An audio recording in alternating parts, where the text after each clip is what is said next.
Olá pessoal, tudo bem? Professor Rude aqui na área de novo com mais uma aula de biologia no dedão, tá? Hoje o assunto, pessoal, é carboidratos, tá? Continuando a nossa playlist sobre bioquímica, tá? Dos seres vivos ou bioquímica da célula, a gente vai falar agora dos carboidratos, tá? Bom, os carboidratos, pessoal, eles têm nomes alternativos, tá? Um dos nomes que mais aparece nos exercícios e nos textos de biologia é esse nome aqui, ó, glicídios, tá? Então você pode encontrar esse nome aqui como nome alternativo para carboidratos, tá? Um outro nome que pode aparecer é hidrato de carbono, tá? Por quê? Pessoal, porque os carboidratos, eles são representados por uma fórmula, tá? Que eu vou escrever para vocês aqui, eu espero que vocês anotem aí. Essa fórmula, ela representa todos os carboidratos de uma forma geral, tá? É uma fórmula química. Essa fórmula química, ela é escrita da seguinte forma, os carboidratos são representados assim, ó. Carbono, aqui um X, tá? Associado a uma molécula de água, que é o H2O, tá? E aqui um X também. Pessoal, muita calma aqui com esse X, tá? Porque esse X, ele representa um índice multiplicativo, tá? Esse índice multiplicativo aqui, ó, que a mãozinha tá mostrando para vocês, ele varia aí, ó, de 3 até um número bastante considerável, tá? Então, o menor número que eu posso colocar aqui é o número 3. O maior número esquece, tá bom? Porque o número que pode aparecer ali é bem grande, tudo bem? Então, os carboidratos podem ser chamados de glicídios e eles são representados pela fórmula química C associado com a molécula de água. E esse X aqui é um índice multiplicativo, sendo que o menor número que pode representar esse X aí é o número 3, tá bom? Olha que interessante, pessoal. Se você prestar atenção na sonoplastia, olha só. Carbono, molécula de água. Quando você associa uma molécula de água a algum composto, alguma substância ou alguma forma de vida, você está hidratando. Então, olha só, carbono hidratado, carbono hidratado, carbono hidratado ou carboidratos, tá? Que é o nome dessa molécula aí, beleza? Quando se trata de carboidratos, a primeira coisa que vem à nossa mente, pessoal, é a questão do doce no paladar, não é? Porque esses caras são conhecidos aí vulgarmente como açúcares, não é? Toma bastante cuidado, viu? Porque não é todo carboidrato que desperta a sensação de doce no paladar. Vamos escrever isso, ó. Nem todos. Ó, vamos colocar aqui, ó. Nem todos. Ok? Causam sensação de doce. Vamos causam sabor o quê? Sabor doce. Ok? Qual que causa o sabor doce, pessoal? O principal carboidrato que causa o sabor doce é um carboidrato conhecido como frutose, que é o açúcar das frutas, tá? Então, nem todos os carboidratos despertam a sensação de doce na boca, apesar desses caras serem chamados vulgarmente também de açúcares, tudo bem? Então, os carboidratos ou glicídios também podem ser chamados de açúcares. Fechou? Outra coisa que eu quero que vocês anotem aí, que é bastante importante, a gente está construindo aqui um mapa mental juntos, é que os carboidratos, eles são usados pelas nossas células principalmente como fonte de energia, tá? Então vamos colocar aqui, ó, são fontes de energia. Fontes o quê, pessoal? Fonte de energia. Se a gente romper as ligações químicas, né, dos compostos chamados de carboidratos, nós liberamos bastante energia para o funcionamento das nossas células, tudo bem? Então, os carboidratos, eles são fontes de energia, ok? Além de serem fontes de energia, pessoal, é interessante a gente colocar um outro aspecto aí muito importante, tá? Os carboidratos, eles podem ser usados também como matéria-prima. Como assim matéria-prima? Nossas células podem usar os carboidratos para poder produzir alguma peça biológica, tá? Isso fica muito evidente quando a gente trabalha lá na bioquímica, a parede celular, né? Na verdade, quando a gente trabalha nas células, né? A parede celular. A parede celular, que é uma estrutura encontrada em células vegetais, ela é basicamente formada por glicídios ou açúcar, né? O glicídio ou açúcar que forma a parede celular, a gente chama de celulose, tá? Então, nem sempre a celulose vai ser, ou perdão, nem sempre os carboidratos serão usados como fonte de energia. Eles podem também servir como matéria-prima. Então, são fontes de energia. Então, ó, podem ser usados como matéria-prima. Muita atenção com esse termo matéria-prima, que é um termo que a gente usa bastante para descrever o que, pessoal? Alguma coisa que a gente pode usar para construção de peças biológicas, tudo bem? E aí eu quero que vocês lembrem sempre da questão da celulose e de outros que eu vou mostrar para vocês nessa aula, tá bom? Outra coisa importante relacionada aos carboidratos é que os carboidratos eles são tão numerosos, tão diversificados, possuem tantas funções, além dessas aqui associadas basicamente à questão de liberação de energia ou matéria-prima, que a bioquímica e a biologia de uma forma geral separa esses carboidratos em 3 grupos, tá? Então os carboidratos eles são separados em 3 grupos, nós vamos estudar logo em seguida. Que grupos são esses, pessoal? Vamos colocar aqui? Vamos colocar aqui, ó. Organizados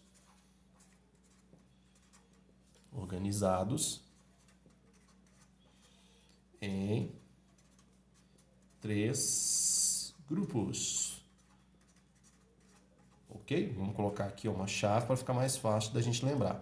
O primeiro grupo, pessoal, nós vamos chamar de grupo dos monossacarídeos.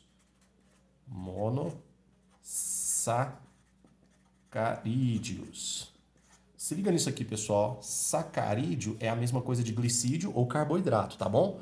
Então, esse sufixo aqui, sacarídeo, faz referência a carboidrato. Lê o sacarídeo em algum rótulo de produto, ou então em algum texto, ou mesmo algum artigo, algum jornal, se liga que se trata de um açúcar, beleza? Além dos monossacarídeos, a gente tem os oligosacarídeos. Beleza? Oligosacarídeos. E o último grupo que a gente vai trabalhar, o dos polissacarídeos. Beleza? Bom, vamos lá. Já que sacarídeo significa açúcar, o que significa, então, os prefixos? Mono quer dizer um único açúcar, viu, pessoal? Mono quer dizer um açúcar, tá? São os açúcares livres, os monossacarídeos. Temos como exemplo aí a glicose, tá? A frutose, a galactose, tá? Temos outros exemplos menos conhecidos, como, por exemplo, a trealose, tá? O fosfogliceraldeído, esses são açúcares livres, ok? Os oligosacarídeos, tá? São açúcares unidos, tá? Geralmente 2, 3, 4, 5, até 20 açúcares ligados, tá? 20 monossacarídeos ligados. Esses formam os oligosacarídeos. Os oligosacarídeos mais conhecidos por vocês são os disacarídeos, né? Esses que nós usamos no dia a dia. Por exemplo, a lactose, que é o açúcar do leite, é um disacarídeo, ok? A sacarose, que é o nosso açúcar de cozinha, o açúcar da cana-de-açúcar, também é um disacarídeo, ok? E também temos o exemplo da maltose, que é o malte, conhecido também como açúcar da cerveja. Agora, quando eu tenho muitos monossacarídeos unidos, acima de 20 monossacarídeos unidos, aí nós temos os polissacarídeos. Esse poli quer dizer muito, tá? Oligo pouco, poli muito, belezinha? Então, esses são os 3 grupos de carboidratos. Então, mais uma vez, rapidinho, os carboidratos podem ser chamados de glicídios ou hidratos de carbono. Eles são representados por uma fórmula CXH2OX, onde o menor número que representa esse X é o número 3, ok? Ó, nem todos causam a sensação de doce no seu paladar. O principal causador da sensação de doce no seu paladar é a frutose, ok? Eles são basicamente usados como fonte de energia, mas também podem ser usados como matéria-prima, ok? São organizados em 3 grupos. O grupo dos monossacarídeos, ou açúcares livres, tá? Os oligosacarídeos, que são poucos açúcares unidos, poucos monossacarídeos unidos. E os polissacarídeos, tá? Que são açúcares grandes formados pela união de vários monossacarídeos. Belezinha? O que a gente vai fazer agora? A gente vai detalhar esses 3 grupos aqui, ó, e exemplificá-los, tá bom? Bora nessa? Então preste atenção aqui, ó.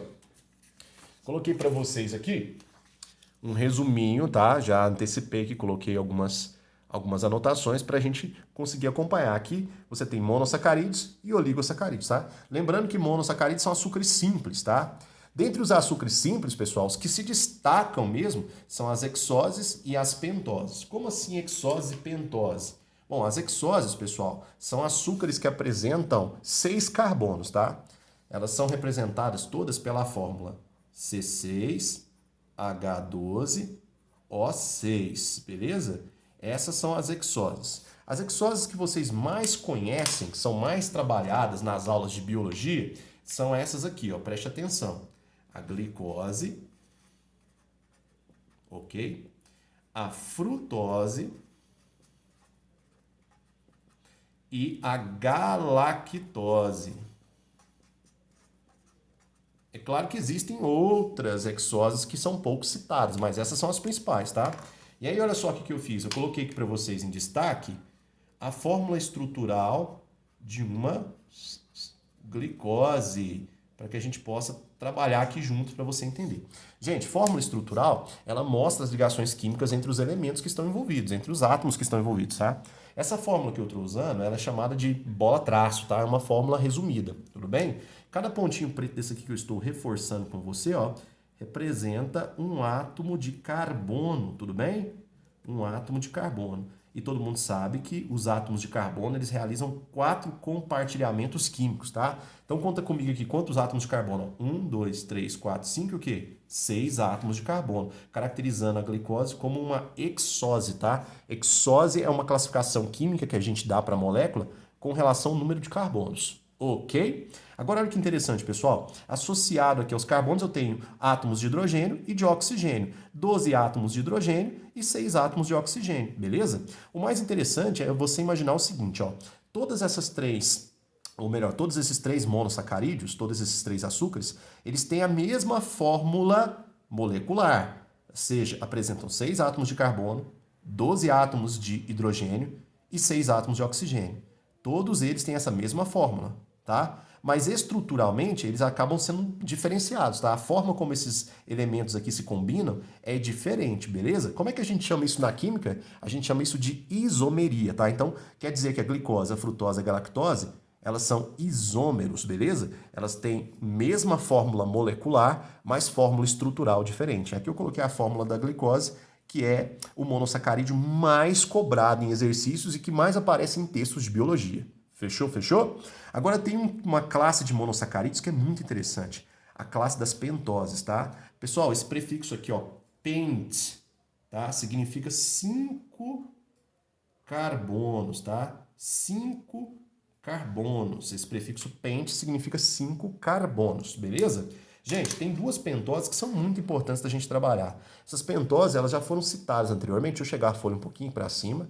Elas já foram citadas anteriormente, mas vale a pena a gente rever, tá? Essas pentoses aqui, elas são usadas como matéria-prima para a gente fabricar os ácidos nucleicos, tá? Fabricar os nucleotídeos, tá? Quem são elas? Do lado de cá, ó, você está vendo uma pentose conhecida como ribose. E do lado de cá você está vendo uma conhecida como desoxirribose. Beleza? Gente, ribose é a pentose que faz parte do RNA. Lembra disso? Já a desoxirribose faz parte do DNA. Qual é a diferença delas? Existe uma única diferença que eu quero que vocês anotem para mim. Ó. Aqui na posição do carbono 2, ó, eu estou apontando aqui com o dedinho, aconteceu um evento interessante. Na posição do carbono 2, aconteceu a perda de um átomo de oxigênio, tá? Então, se você contar aqui comigo, ó, cada tracinho desse que eu estou reforçando é um carbono. Então, vamos contar. 1, 2, 3, 4, 5. Lembra que as pentoses têm 5 carbonos. Do lado de cá, ó. 1, 2, 3, 4 e aqui 5. Lembra que as pentoses têm 5 carbonos. Aqui na posição do carbono 2, houve a perda de um átomo de oxigênio, tá? Caracterizando essa pentose aqui como uma desoxirribose. Esse prefixo desoxi significa perder o oxigênio. Então, o que aconteceu aqui, pessoal? Perdeu oxigênio, ó. Perdeu oxigênio. Isso permite que você consiga diferenciar a desoxirribose da ribose. E vamos escrever para que servem essas pentoses aqui? Essas pentoses aqui, elas são usadas para a construção dos nucleotídeos. Vou fazer um alerta aqui para você, tá? Para que vocês não esqueçam, tá? Essas pentoses aqui, esses monossacarídeos com 5 carbonos, eles não são usados como fonte de energia. Pelo contrário, tá? Estas pentoses, elas são usadas na construção dos nucleotídeos. Vamos colocar aqui, ó, usadas na construção dos nucleotídeos. Show, show, show. Esta é a função dessas pentoses. Tudo bem até aqui? Beleza? Beleza, beleza? Vamos lá então? Ó, os monossacarídeos, eles são açúcares livres ou açúcares simples, tá? Bom, duas classes se destacam. A classe dos açúcares com 6 carbonos, chamada de hexose, e a classe dos açúcares com 5 carbonos, as pentoses. A maioria das hexoses nós usamos como fonte de energia. Lembrando que existe uma infinidade de hexoses. As mais importantes são glicose, frutose e galactose. O que elas têm em comum? São isômeros, tá? Apresentam a mesma fórmula molecular, só muda a fórmula estrutural, a forma como os átomos se rearranjam, tudo bem? Qual deles aqui é mais importante? A glicose, fechou? Agora, quando se trata das pentoses, são açúcares com 5 carbonos, tá? Dois se destacam, a ribose e a desoxirribose. Ribose é o açúcar do RNA, desoxirribose é o açúcar do DNA. Esses açúcares são usados para a construção dos nucleotídeos, que são aquelas moléculas que nós vimos nas aulas de ácidos nucleicos, tá? Os nucleotídeos são usados para montar tanto o DNA quanto o RNA. Fechou? Agora vamos ver aqui, ó, os oligosacarídeos, tá? Oligo, pessoal, um prefixo significa poucos, tá? Os oligosacarídeos, eles são formados pela união de poucos açúcares livres, tá?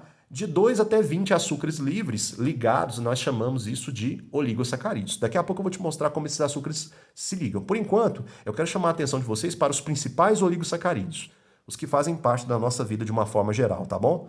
Bom, quando você junta aqui, por exemplo, ó, duas glicoses, que são duas hexoses, você monta um oligosacarídeo bem famoso, tá? Esse oligosacarídeo que você monta aqui, ele é conhecido como maltose. Beleza? Muito bom. Agora, olha que interessante, pessoal. Quando você junta uma glicose e uma galactose, que são dois, né, açúcares livres, quando eles se unem, eles formam um oligosacarídeo muito importante, que é a lactose.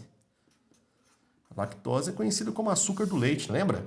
Agora, quando você junta, pessoal, uma glicose com uma frutose, aí você monta um oligosacarídeo que também é muito conhecido, que é a sacarose, tudo bem?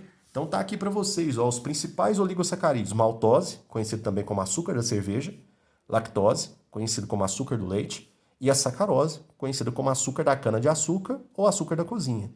O que eles têm em comum? Esses açúcares são montados pela união de dois monossacarídeos. Quando você junta alguns monossacarídeos, você forma um oligosacarídeo. Esses oligosacarídeos que foram montados pela união de dois monossacarídeos, eles são conhecidos como disacarídeos, tudo bem? Aí eu quero chamar a atenção de vocês para que vocês entendam como esses açúcares se unem. Eu coloquei aqui embaixo, ó, a fórmula estrutural da glicose e a fórmula estrutural da frutose, beleza? Lembra que são isômeros. O que muda é só a fórmula estrutural. Eu quero chamar a atenção de vocês para isso aqui, ó. Se você prestar bastante atenção, você vai perceber aqui, ó, que na posição do carbono aqui, ó, número 1 da glicose e o carbono, ó, 1, 2, 3, 4, ó, o carbono 4 aqui, ó, da frutose, você percebe aqui bem pertinho, ó, grupos orgânicos chamados de hidroxilas, tá? Ou oxidrilas. Gente, olha o que acontece aqui, preste bastante atenção. Vai se unir aqui, ó, entre a hidroxila, vai acontecer uma união entre a hidroxila e o hidrogênio, tá? Essa hidroxila e esse hidrogênio juntos vão construir aqui uma coisa que vocês já conhecem muito bem, uma molécula conhecida como H2O, entendeu? Então, o OH de um açúcar e o hidrogênio de outro se unem para formar uma molécula chamada de molécula d'água. A gente chama isso aqui, pessoal, de reação de síntese ou desidratação, tá? A gente viu isso aqui lá na aula de água, tudo bem? Ao desidratar as moléculas, elas se unem por esse oxigênio que sobrou aqui, ó. Esse oxigênio vai estabelecer uma ligação química entre essas duas moléculas. Essa ligação química que o oxigênio estabelece, ó, entre o carbono direto com o oxigênio, a gente conhece ela como ligação glicídica. Ligação glicídica. Gente, pelo amor de Deus, não confunda a ligação glicídica com ligação peptídica. Ligação peptídica é a ligação entre os aminoácidos. Aqui a gente está juntando açúcar, ok? Muito bem. Se vocês prestarem atenção, então, a gente tem que tirar uma molécula de água para juntar, tá, essas moléculas de açúcar livre aqui, formando os oligosacarídeos. Então, a gente tem que representar aqui, ó, desse lado aqui das reações, tá? O que, pessoal? H2O, H2O e aqui também o H2O. Vou colocar aqui em cima, ó, H2O. Beleza? Então, toda vez que você junta açúcar, você realiza uma reação de desidratação. Realizando a reação de desidratação, você une os açúcares. Lembra que essa reação também pode ser chamada de condensação, beleza? Agora, professor, para que servem esses açúcares? Esses açúcares aqui eles são usados como matéria-prima para a fabricação de alguma coisa. Nós não conseguimos absorver esses açúcares, tá? Para nós usarmos esses açúcares, nós temos que quebrar esses açúcares na digestão. Então, na digestão, existem enzimas que vão quebrar esses açúcares, liberando os monossacarídeos. Aí nós absorvemos os monossacarídeos. Todo mundo entendeu isso? Agora eu quero que vocês prestem atenção num detalhamento bem importante aqui, ó. Vou mostrar para vocês. Imagina o seguinte, imagina que eu tenho aqui, ó, uma hemácia, que é aquela célulazinha que a gente sempre fala, né? Praticamente toda a aula de biologia a gente fala das hemácias, tudo bem? Aí eu vou fazer uma ampliação aqui da membrana da hemácia. Ó, fazendo a ampliação da membrana da hemácia, você percebe isso aqui, ó. Eu vou encontrar lá uma bicamada fosfolipídica, é ou não é? Bicamada fosfolipídica significa o que, pessoal? Significa que é uma dupla camada de fosfolipídios. É uma membrana, não é? Beleza? Vou colocar aqui para vocês entenderem onde eu quero chegar. Muito bem. Geralmente a bicamada lipídica está associada com alguma proteína, né? Essas proteínas funcionam como canais para a entrada de alguma substância na célula. Legal, legal, legal. Modelo de membrana que vocês conhecem bem, o modelo do mosaico fluido, não é? Show. Bom, por que eu estou querendo mostrar isso para vocês? Vocês já vão entender.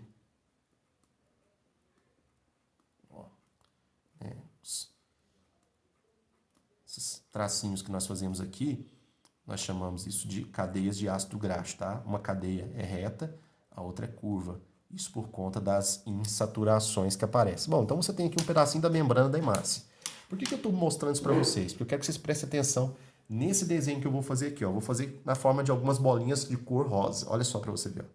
Bolinha, bolinha, bolinha, bolinha, bolinha, bolinha, bolinha, bolinha, bolinha, bolinha, bolinha, bolinha, bolinha, bolinha, bolinha. O que é isso, professor? Isso aqui que eu desenhei para vocês na forma de bolinhas rosas são oligosacarídeos na superfície externa da membrana, tá? Esses oligosacarídeos que ficam na superfície externa da membrana, eles são conhecidos na bioquímica como glicocálix. Lembra disso? É o glicocálix. Você pode falar glicocálix ou você pode falar glicocálice. Não tem problema, tá? Preste bastante atenção no que eu vou te explicar. O glicocálix ou glicocálice é uma estrutura, pessoal, bioquímica formada por oligosacarídeos. Esses oligosacarídeos se associam ou à bicamada lipídica ou a alguma proteína de membrana. E para que serve o glicocálix? Isso aqui é uma estrutura, pessoal, de reconhecimento, ou seja, o seu sistema imunológico usa o glicocálix para diferenciar o que é seu do que não é seu. Imunologicamente falando, a gente pode chamar o glicocálix como antígeno próprio, tá? Então, você tem antígenos que o seu sistema imunológico reconhece como seu, e o seu sistema imunológico patrulha o seu corpo tentando identificar antígenos que são estranhos, tá? Antígenos que são estranhos, eles são combatidos pelo sistema imunológico. Vocês já sabem como, né? Produção de anticorpos, células fagocíticas, lá vai. Bom, no caso das hemácias, esses antígenos de superfícies vão determinar o tipo sanguíneo, lembra? Nós temos o tipo sanguíneo A, o tipo sanguíneo B, o tipo sanguíneo AB, tá? E o tipo sanguíneo O. Ou seja, o que vai estar aqui na superfície da hemácia, o glicocálix, vai determinar o tipo sanguíneo. Vamos dar só um exemplo aqui para você ver. Vamos imaginar que esse glicocálix aqui é um glicocálix A. Então quer dizer que essa hemácia aqui pertence a uma pessoa que tem sangue tipo o quê? Tipo A. Todo mundo entendeu isso?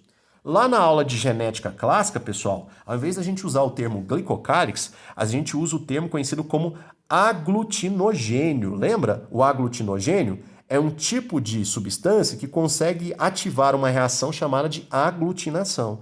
Bom, para quem não lembra, quando um aglutinogênio é identificado como estranho, o sistema imunológico ativa uma reação de formação de aglutinados, né? Ele amontou as hemácias todas formando o que nós chamamos de aglutinação, tá? Mas isso é assunto para outra aula, espero que vocês tenham entendido. Então, os açúcares de superfície de membrana, os glicocálix, eles são exemplos de oligosacarídeos, além da maltose, lactose e sacarose, beleza? Agora a gente vai para um último grupo de açúcares que nós chamamos de polissacarídeos, tudo bem? Vamos lá? Olha aqui, eu já coloquei alguns desenhos previamente aqui para vocês, para a gente entender. Pessoal, o que são polissacarídeos? Polissacarídeos são açúcares gigantes, tá? Muito grandes, formado pela união de vários, milhares de monossacarídeos, tá? Acima de 50 monossacarídeos unidos, eu já posso chamar isso de polissacarídeo, tá? Apesar de alguns apresentarem milhares e milhares de monossacarídeos unidos. O principal monossacarídeo que a gente vai usar para montar o polissacarídeo é a glicose, mas existem alguns exemplos alternativos que eu quero mostrar aqui para vocês. Bom, com relação aos polissacarídeos, a gente pode separá-los em dois grupos, tá? Os estruturais, que são polissacarídeos que nós vamos usar para montar alguma peça biológica, e os de reserva energética, que são aqueles polissacarídeos que nós guardamos e usamos como fonte de energia. Então, toda vez que as nossas células precisam de energia, a gente usa o polissacarídeo de reserva para fornecer energia para a célula, para que ela possa metabolizar, para que ela possa respirar e produzir energia, ou gerar energia. Tudo bem? Vamos começar aqui pelos estruturais. Aqui eu tenho dois exemplos para vocês. Já coloquei aqui as imagens para ficar mais fácil vocês identificarem. Aqui eu tenho um tipo de polissacarídeo estrutural. E aqui eu tenho outro tipo de polissacarídeo estrutural. Vamos lembrar o nome desses polissacarídeos usando os exemplos? Bom, aqui em cima você está vendo o desenho de um insetinho, né? Por que eu coloquei um insetinho? Porque você tem que lembrar que os insetos são artrópodes. E os artrópodes são aqueles animais invertebrados que apresentam externamente ao corpo uma cutícula de revestimento, tá? Uma cutícula que funciona como um esqueleto externo, o famoso exoesqueleto. E o exoesqueleto desses animais é formado por um açúcar, tá, nitrogenado, um polissacarídeo nitrogenado, que é conhecido como quitina, ok? Como é que é o nome dele? Quitina. A quitina é um polissacarídeo estrutural usado na construção do exoesqueleto dos artrópodes. E tá vendo essas bolinhas que eu coloquei aqui? Essas bolinhas são fungos. A quitina também é usada na construção da parede celular de fungos. Vamos anotar isso, pessoal? Para ficar legal? Então, para que serve a quitina? A quitina é um polissacarídeo usado na construção do exoesqueleto ou da cutícula dos artrópodes e da parede celular dos fungos, ó, usada na construção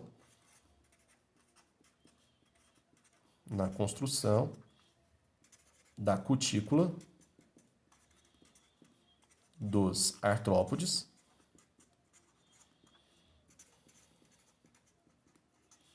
ok? Mais o que, pessoal? Parede dos fungos. Legal, né, gente? Então você usa a quitina como uma matéria-prima para construir a cutícula dos artrópodes e a parede dos fungos, beleza? O que é interessante da gente lembrar da quitina? A quitina, gente, ela é um polissacarídeo nitrogenado, tá? Ela é formada por açúcares que são conhecidos como acetilglicosamina, tudo bem? Então a quitina, ela é um açúcar nitrogenado. Vamos colocar aqui um alerta para vocês não esquecerem. O que esse alerta quer nos dizer? Que a quitina é um açúcar nitrogenado. Açúcar nitrogenado. Ó. Açúcar nitrogenado. Qual que é o polímero que forma ele? Acetilglicosamina. A acetilglicosamina é o açúcar que forma a quitina. É o monômero que forma o polissacarídeo chamado de quitina. Beleza? Agora aqui embaixo, pessoal, a gente tem um outro polissacarídeo estrutural e esse é de origem vegetal, né? Enquanto a quitina é de origem animal fúngica, esse aqui a gente pode chamar de origem vegetal. Esse açúcar aqui, vocês conhecem ele como o quê, pessoal? Como celulose. Legal, né? Celulose, pessoal. Para que serve a celulose? A celulose é o principal componente da parede celular. Então, tá vendo toda essa estrutura preta aqui que eu desenhei? Essa estrutura preta aqui é a parede celular. A parede celular que eu coloquei em destaque aqui de preto é formada principalmente por celulose. Então, vamos escrever aqui para que serve, pessoal, a celulose? Ó, usada para construir a parede. Parede o quê, pessoal? Celular. Tudo bem? Ó, que legal. Gente, a celulose, ao contrário da quitina, ela é construída pela união de várias glicoses. As glicoses que estão envolvidas na construção da celulose, elas são conhecidas na química como beta-glicose. Como assim? Como assim? Me explica isso melhor. Professor, a beta-glicose não é uma glicose comum? Não. Ela tem uma pequena modificaçãozinha que não vale a pena a gente comentar agora, não é importante para os estudos de vocês, mas a beta-glicose é o monômero que a gente vai usar para construir a celulose, tudo bem? Bom, a celulose, pessoal, ela é bem estável, né? Ela é usada como matéria-prima para construir paredes e ela confere para a parede aqui estabilidade, flexibilidade, ok? Bom, se quebrar a celulose, você tem acesso à glicose. Para quebrar a celulose, você precisa de uma enzima especial, que infelizmente ela não é produzida no reino animal. Essa enzima é conhecida como celulase, tá? A celulase ela é produzida por alguns micro-organismos, mas não por animais. Por isso que os herbívoros, que são aqueles animais que têm uma dieta à base de plantas, né, à base dos vegetais, se associam com alguns micro-organismos. Os organismos que, ou melhor, os micro-organismos que se associam aos herbívoros são conhecidos como biodigestores coletivamente. E o que os biodigestores fornecem? Eles fornecem a ferramenta para quebrar a celulose durante a digestão. A gente chama essa ferramenta de celulase, beleza? Muito bom. Agora vamos aqui para um outro grupo, ó, chegar a folha um pouquinho para cima, para um outro grupo de polissacarídeos. Os polissacarídeos de reserva energética. Professor, o que esses polissacarídeos de reserva energética têm de importante? Nós guardamos esses polissacarídeos, tanto os animais quanto plantas fazem isso, tá? Nós guardamos esses polissacarídeos para servir para as nossas células como uma fonte de energia, tá? De forma instantânea. Então, toda vez que a célula precisa usar energia, ela acessa esses depósitos, tá? Para poder pegar esses compostos e metabolizá-los, liberando energia. Bom, quando se trata dos polissacarídeos de reserva energética, nós também temos polissacarídeos de reserva animal, ok? Que eu estou mostrando aqui com a setinha, e também vegetal, que eu também estou mostrando aqui com a cetona, ó. Vamos lá? Os polissacarídeos de reserva animal, que também podem ser encontrados em fungos, tá? É conhecido como glicogênio. Glicogênio. O glicogênio, pessoal, ele é estocado em órgãos específicos, tá? Quando a gente fala dos vertebrados, a gente encontra o glicogênio em órgãos específicos. Vamos pensar no corpo humano. No corpo humano, o glicogênio é estocado nesse órgãozinho que eu estou representando aqui de roxo, ó. Ele é estocado no fígado, tá? Então, cada bolinha dessa que você está vendo representa o glicogênio. O glicogênio estocado no fígado, ele é conhecido como glicogênio hepático, tá? Existe uma outra forma de glicogênio que é encontrada nos músculos, chamada de glicogênio muscular. Então, o glicogênio pode ser encontrado tanto no fígado quanto no músculo. O glicogênio é um polissacarídeo de reserva energética. Do que é formado o glicogênio? Ele é formado por várias moléculas de glicose. Então, o glicogênio é formado por várias moléculas de quê, pessoal? Glicose. Se você une várias moléculas de glicose, você monta um polissacarídeo conhecido como glicogênio. Tudo bem? Muito bom. Ok? Vamos escrever aqui o glicogênio de reserva animal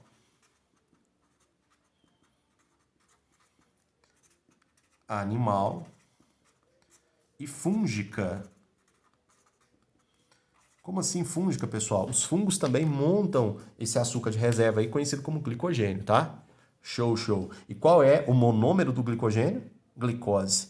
Qual é o monômero da celulose? Beta-glicose. Não se confunda, tá? Esse prefixo aí, beta, é para diferenciar. Ok? Outro polissacarídeo de reserva muito comentado nas aulas de biologia é esse aqui, ó. O amido.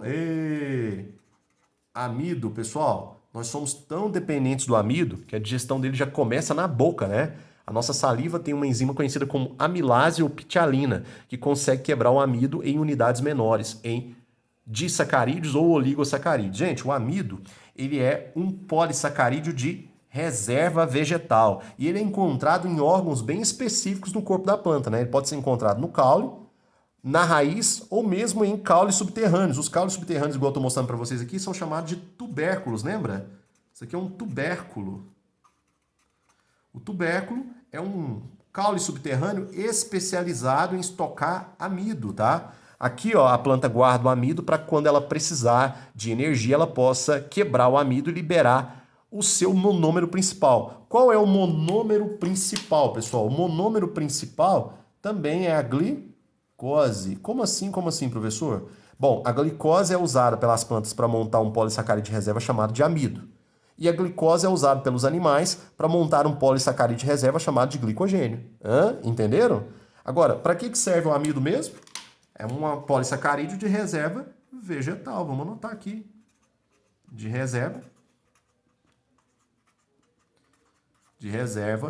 vegetal. Ok? Ah, professor, por que a gente usa então esses polissacarídeos? Vamos lá. Os polissacarídeos são açúcares grandes, formados pela união de monossacarídeos. O principal monossacarídeo que está envolvido na formação dos polissacarídeos é a glicose. Mas vamos lá. Com relação aos polissacarídeos, eles podem ser estruturais, usados para a produção de alguma peça biológica. Né? Nos animais, por exemplo, a gente tem a quitina, que é usada na construção da cutícula ou da parede celular dos fungos, no caso dos fungos, tá? Qual que é o monômero desse polissacarídeo? Acetilglicosamina. Nas células vegetais, acontece a produção da parede celular usando a celulose. A celulose é um polissacarídeo que confere rigidez e flexibilidade para a parede celular, tá? Bom, qual que é o monômero usado para a produção desse polissacarídeo? A beta-glicose. Agora, os polissacarídeos também podem ser usados como reserva energética, tá? Toda vez que a forma de vida precisar de energia, ela vai recorrer a esse depósito conhecido como polissacarídeo de reserva. O polissacarídeo de reserva animal é o glicogênio. Também é o mesmo polissacarídeo usado por fungos, ok? Ele é estocado em pontos específicos no corpo do bicho. No caso dos seres humanos, ele é estocado no fígado, glicogênio hepático, e no músculo, glicogênio muscular, ok? Qual é o monômero usado para a produção deste polissacarídeo? Glicose. Fechou? Agora, o polissacarídeo de reserva usado pelas plantas é o famoso amido, muito importante para a nossa dieta, tá? O amido, pessoal, ele é produzido usando o monômero glicose também. E ele é estocado em partes do corpo da planta, né, que vocês conhecem muito bem, como caules e raízes, tá? Caules e raízes que são especializados em armazenar amido apresentam um tecido especial que vocês vão estudar lá na aula de botânica, na aula de morfologia vegetal, que é o parênquima amiláceo, tá? Bom, o órgão que costuma armazenar bastante amido, que é muito comum nos exercícios, é esse aqui, ó, o tubérculo. O tubérculo, pessoal, ele é um caule subterrâneo, ele cresce abaixo da linha do solo para armazenar amido, beleza? Bom, eu vou me despedindo por aqui, espero que vocês tenham gostado.